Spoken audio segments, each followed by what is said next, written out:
Friends, welcome to our channel. Karthika Deepam serial next episode లో ఏం జరగబోతోందో ఈ వీడియోలో చూసి తెలుసుకుందాం. జ్యోత్స్నకి బుద్ధి చెప్పిన కార్తీక్ అసలేం జరిగింది అని తెలుసుకోవడానికి ఈ వీడియోని స్కిప్ చేయకుండా ఎండ్ వరకు చూసేయండి. కార్తీక్ జ్యోత్స్న కావాలని తన అమ్మ దగ్గరికి వెళ్ళనివ్వకుండా చేసింది అని జ్యోత్స్నకి బుద్ధి చెప్పాలి అని అనుకుంటాడు. అలా సరైన సమయం చూసి అందరూ భోజనం చేయడానికి వచ్చినప్పుడు శివన్నారాయణకి జ్యోత్స్న చేసిందంతా చెప్తాడు. అప్పుడు శివన్నారాయణకి చాలా కోపం వస్తుంది. అప్పుడు పారిజాతం జ్యోత్స్నలు ఇద్దరూ కలిసి వీళ్ళు ఎక్కడైతే చెప్పకూడదో అక్కడే చెప్పారు, చచ్చామిప్పుడు అని కంగారు పడిపోతూ భయపడిపోతూ ఉంటారు. శివన్నారాయణ చాలా కోపంగా, అసలు నువ్వు మనిషిలాగా ప్రవర్తిస్తున్నావా జ్యోత్స్న? ఒక మనిషి ప్రమాదంలో ఉన్నాడని తెలిసినప్పుడు, పైగా పక్కన వాళ్ళు నీకు సమాచారం అందించినప్పుడు నువ్వు ఒక ఓనర్గా కాకపోయినా కానీ సాటి మనిషిగా అన్నా కానీ నువ్వు సహాయం చేయగలగాలి. ఒకవేళ నువ్వు సహాయం చేయలేకపోతే వాళ్ళ మానాన్న వాళ్ళని వెళ్ళనివ్వాలి.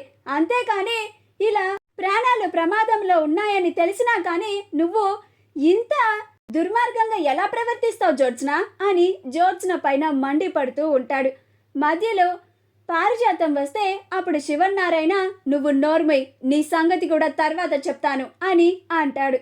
అప్పుడు పారిజాతం, నేనేం చేశానండి, నాకేమీ తెలియదు అని ఏమీ తెలియనట్టుగా అంటుంది.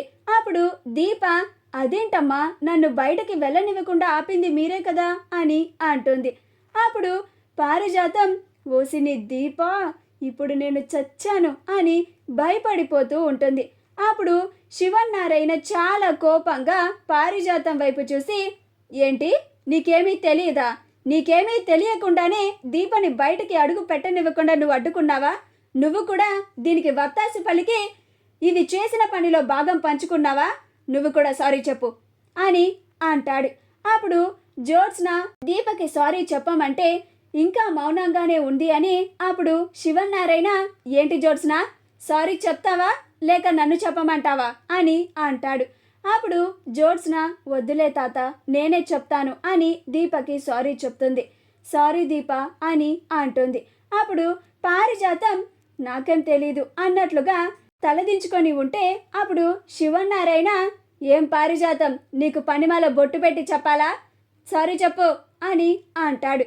అప్పుడు పారిజాతం, ఏవండి అని అంటే అప్పుడు శివన్నారాయణ, నీ నోట్లో నుంచి సారీ అన్న పదం తప్ప ఇంకొక్క మాట కూడా రాకూడదు అని అంటాడు. అప్పుడు పారిజాతం, అది కాదండి అని అంటుంది. అప్పుడు శివన్నారాయణ, చేసిందంతా చేసి ఇంకా మీ తప్పుని కప్పిపుచ్చుకోవాలని చూస్తున్నారు. మీరేం తప్పు చేశారో మీకు అర్థం కావడం లేదా అని అంటాడు. అప్పుడు పారిజాతం, మేం చేసింది తప్పేనండి అని అంటుంది. అప్పుడు శివన్నారాయణ, మరి సారీ చెప్పు అని అంటాడు. అప్పుడు పారిజాతం, సారీ దీప అని అంటుంది. అప్పుడు దీప, పర్లేదమ్మా అని అంటుంది.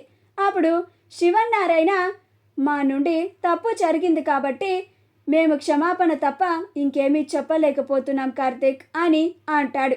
అప్పుడు కార్తీక్, మేము మీ నుండి క్షమాపణ కోరి మా గోడుని మీ దగ్గర చెప్పుకోలేదు పెద్దసారు, మా బాధని మీతో చెప్పుకున్నామంతే అని అంటాడు. సమయానికి చిన్నసారి వెళ్ళి మా అమ్మ ప్రాణాలని కాపాడారు. అదే మాకు కొండంత అండ. ఆ సాయం కూడా మీ కుటుంబం నుంచే వచ్చింది కదా. మేము మీ సాయాన్ని మా జీవితంలో మర్చిపోలేము. మేము ఎప్పటికీ మీ కుటుంబానికి రుణపడిపోయే ఉంటాము అని అంటాడు. అప్పుడు దశరథ్, రే కార్తీక్, ఏంట్రా మాటలు, రుణం అంటున్నావేంటి? నా చెల్లి ప్రాణాలు కాపాడడం నా బాధ్యత కదా, నా చెల్లి క్షేమంగా ఉందో లేదో చూసుకోవడం నా బాధ్యత కాదా అని అంటాడు. అప్పుడు శివన్నారాయణ, దశరథ్ అని అంటాడు. అప్పుడు కార్తీక్, చిన్నసారు, మీకు మా మీద ఇంకా అభిమానం ఉన్నట్టుంది, కానీ మేము ఇప్పుడు మీ ఇంటి పనోళ్ళం కదా, మేము ఇలానే మాట్లాడాలి, అందుకే ఇలా మాట్లాడుతున్నాను అని అంటాడు. అప్పుడు దశరథ్, మీరు నన్ను ఎలా చూసినా కానీ నేను మాత్రం మిమ్మల్ని ఎప్పటికీ అలానే చూస్తాను. మీరు నాతో ఎలా మాట్లాడినా కానీ నేను మాత్రం మీతో ఎప్పటికీ ఒకేలాగా మాట్లాడతాను అని అంటాడు. అప్పుడు శివన్నారాయణ, చూడు జ్యోత్స్న, ఇంకెప్పుడు ఇలాంటి తప్పులు ఎప్పుడు చేయకు అని అంటాడు. అప్పుడు జ్యోత్స్న అలాగే తాత అని అంటుంది. అప్పుడు శివన్నారాయణ ఈ సంఘటనని చూసి నాకు అర్థమవుతుంది. నువ్వు మన ఆఫీస్లో మన వర్కర్స్ యొక్క బాధలని సమస్యలని ఎంత బాగా విన్నావో, అందుకే వాళ్ళు ఇంటి వరకు వచ్చి అంత గొడవ చేసి వెళ్ళారు. నువ్వు నీ పద్ధతి మార్చుకోకపోతే అస్సలు కుదరదు జ్యోత్స్న. ఇక నుంచి నేను నీ నుండి ఇలాంటి ఇష్యూస్ ఒక్కటి కూడా వినకూడదు అని అంటాడు. అప్పుడు జ్యోత్స్న అలాగే తాత ఈసారి నుంచి జాగ్రత్తగా ఉంటాను అని అంటుంది. అప్పుడు సుమిత్ర అంతేకాదు జ్యోత్స్న, ఒక మనిషి ప్రాణం అంటే నీకు విలువ లేకుండా పోతోంది. ఒక మనిషి ప్రాణం విలువ ఏంటో అది తెలుసుకో ముందు. ఇలాంటి తప్పు చేశావు అని వింటుంటేనే నాకే చాలా బాధగా ఉంది. మా పెంపకానికే అవమానంగా ఉంది అని అంటుంది. అప్పుడు జ్యోత్స్న మమ్మీ అని అంటుంది. అప్పుడు సుమిత్ర నోరు మూసుకో జ్యోత్స్న, నువ్వు తప్పు చేసేశావు అని అంటుంది. అప్పుడు జ్యోత్స్న సారీ మమ్మీ అని అంటుంది. అప్పుడు సుమిత్ర నువ్వు సారీ చెప్పాల్సింది నాకు కాదు, కార్తీక్కి, దీపకి అని అంటుంది. అప్పుడు జ్యోత్స్న సారీ చెప్పాను కదా మమ్మీ అని అంటుంది. అప్పుడు సుమిత్ర దీపకి చెప్పావు, మరి కార్తీక్కి ఎవరు చెప్తారు అని అంటుంది. అప్పుడు జ్యోత్స్న సారీ బావా అని అంటుంది. అప్పుడు సుమిత్ర ఇక నుంచైనా ఒక మానవత్వం ఉన్న మనిషిలాగా ప్రవర్తించు జ్యోత్స్న అని అంటుంది. అప్పుడు పారిజాతం ఈ కార్తీక్ దీపలు ఇద్దరు మామూలు కాదు, మా ఇద్దరిని ఎక్కడ బుక్ చేయాలో అక్కడ బుక్ చేసి అందరితో మాకు బాగానే గడ్డి పెట్టించారు, వీళ్ళిద్దరిని అస్సలు వదలకూడదు అని తిట్టుకుంటూ ఉంటుంది. అప్పుడు సుమిత్ర అత్తయ్య గారు, మీకు చెప్పేంత వయసు అధికారం నాకు రెండూ లేవు, కానీ మీరు నా చేత కూడా చెప్పించుకునేంత పరిస్థితుల్లో ఉన్నారు. అది తప్పు చేస్తూ ఉంటే మీరు దానికి బుద్ధి చెప్పాల్సింది పోయి మీరు కూడా దానికి సహాయం చేశారేంటి అని అంటుంది. అప్పుడు పారిజాతం ఈ దీప అబద్ధం చెప్తుందేమో అని నేను కూడా అలానే అనుకున్నాను సుమిత్ర అని అంటుంది.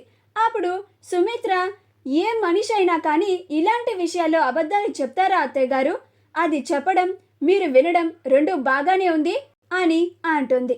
అప్పుడు శివన్నారాయణ ఈ పారిజాతంకి ఆ బుద్ధే ఉంటే ఇలా మనతో ఎందుకు ఇలా మాటలు అనిపించుకుంటుంది అని అంటాడు. అప్పుడు దశరథ్ కార్తీక్ని చూసి శభాష్రా కార్తీక్, వీళ్ళిద్దరికి సరైన బుద్ధి వచ్చేలాగా చేశావు, వీళ్ళిద్దరికి మీరే కరెక్ట్రా అని అనుకుంటూ ఉంటాడు. జ్యోత్స్న బావా నిన్ను మాత్రం అస్సలు వదిలిపెట్టను, నన్నే ఇంత ఘోరంగా తిట్టిస్తావా, నన్ను అందరిలో అవమానిస్తావా అని అనుకుంటూ ఉంటుంది. అప్పుడు కార్తీక్ నా చిన్న మరదలకి బాగా బుద్ధొచ్చింది అని అనుకుంటూ ఉంటాడు. మా వీడియో కనుక మీకు నచ్చినట్లయితే లైక్ చేయండి, షేర్ చేయండి, మా ఛానల్ని సబ్స్క్రైబ్ చేసుకోండి, పక్కనే ఉన్న బెల్ ఐకాన్ని క్లిక్ చేయడం మాత్రం మర్చిపోకండి.